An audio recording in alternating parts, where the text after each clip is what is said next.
Hello， 大家好，我係阿 B。今日咧，我哋又翻嚟 Center Point 呢一個商場。上次就嚟食啲好鹹、好濃味嘅韓國嘢，今日嚟食啲甜嘅日本嘢。佢呢個 mall 入邊咧有一間細細嘅日式甜品鋪嘅，就係喺 Canada Computer 對出嗰度嘅啫。咁佢主要咧，其實佢係賣鯛魚燒嘅。咁喺加拿大咧，其實好容易就會揾到韓式嘅鯛魚燒啦，但係日式嘅咧，其實就比較難揾喎。所以咧，特登走過嚟睇下，究竟佢呢一個日式係真正日本人做嘅日式啊，亦或係一個韓國人做嘅日式。咁佢除咗鯛魚燒之外呢，其實仲有其他嘅小食甜品嘅。咁我所以今日都買咗幾款嚟試下。但係呢，其實我拍呢一個 intro 嘅時候呢，我已經試咗噶啦。咁我可以話咗俾你聽先，就係係有啲服嘅。即係佢嗰啲我買咗4樣嘢當中呢，有2樣都服地嘅。咁呢，但係另外好食嗰2樣呢，就真係幾好食嘅。所以佢嗰個品質嘅相差呢，都可以差好遠。咁 anyways， 我哋而家重溫一下我頭先試食嘅片段先啦。咁第一樣就試咗佢呢一個 fruit sandwich 啦。呢一樣嘢呢，我第一次食嘅時候呢，就喺日本。日本嗰一份呢，就真係好好食啊。咁呢度呢一份呢，我諗大家睇一睇個樣呢，都已經有啲預感係服地嘅啦。麵包撳落去呢，就絕對唔係軟嘅。但係呢一個唔知同佢嗰個雪藏有冇關係，會唔會係佢個雪藏溫度太低，所以搞到啲麵包呢就比較硬身呢？咁士多啤梨睇落去呢，都係普普通通啦，唔係話特別新鮮，忌廉呢亦都唔係話好實淨嗰一隻，所以咧我食呢個嘅時候咧都帶住一個戰戰兢兢嘅心情。士多啤梨咧唔知點解係唔係好好食啦，又好似浸咗藥水味咁，唔知佢係浸過糖水定唔知點樣。忌廉咧就睇得出手打，但係就唔係話特別好食咯，咁冇咩特別呢一份三文治。actually 唔係冇乜特別，係絕對係服嘅呢一個。咁第二樣咧就服完之後就整翻樣冇咁服噶啦，就係佢呢一個銅鑼燒。銅鑼燒大家中意睇叮當嘅都知道佢係最中意食呢一樣嘢噶啦，係咪？呢一塊做得幾好喎，嗰2塊夾餅咧都仲幾腍身同埋幾濕潤喎，所以食落去咧係唔會話好乾嗰一種。佢中間嗰個紅豆咧都好好味，但係咧佢點解呢一個會加咗一層薄薄嘅慕斯落去嘅？而我試過咧，好似係一個好淡味嘅士多啤梨慕斯。咁但係其實佢就非常之淡味嘅，所以咧你紅豆個味係絕對可以蓋過佢嗰個慕斯味。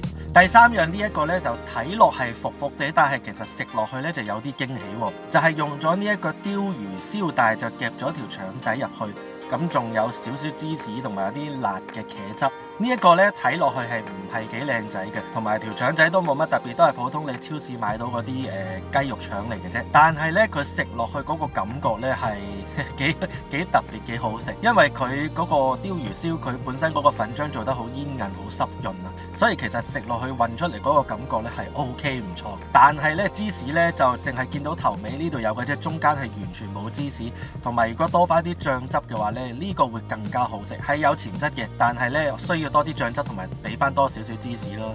最後一樣就係佢呢度嘅 feature 啦，佢主要其實係賣鯛魚燒嘅，咁就有紅豆、吉士粉同埋呢一個朱古力餡。今日呢，我12點鬆啲嚟到呢，就已經冇晒紅豆啦。佢話因為佢每一日嘅產量其實好少啦，二來就係佢話早個零鐘頭前有一位人士嚟一掃咗佢25個紅豆喎，咁所以之後呢，佢都冇晒啦，因為佢話佢真係每一日唔係備好多貨嘅啫。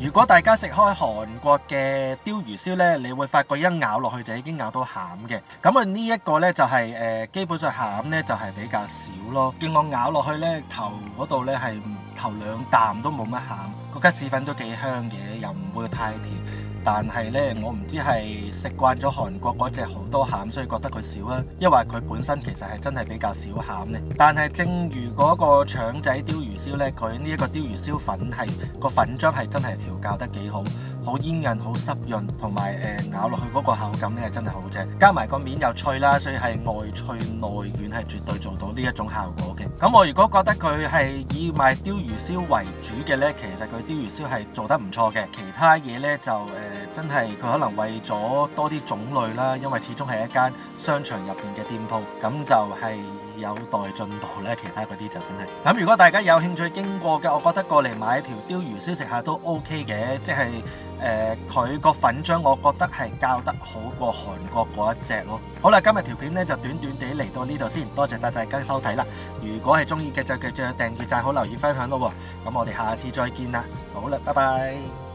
差啲唔記得咗佢杯咖啡添。係啊，俾老闆娘氹我買咗杯日式咖啡，咁我諗住食甜嘢，買杯咖啡飲下啦。咁我今日就揀咗杯黑啡嘅，咁佢呢一個呢，味道都幾香濃，同埋佢係比較酸性重啲嘅。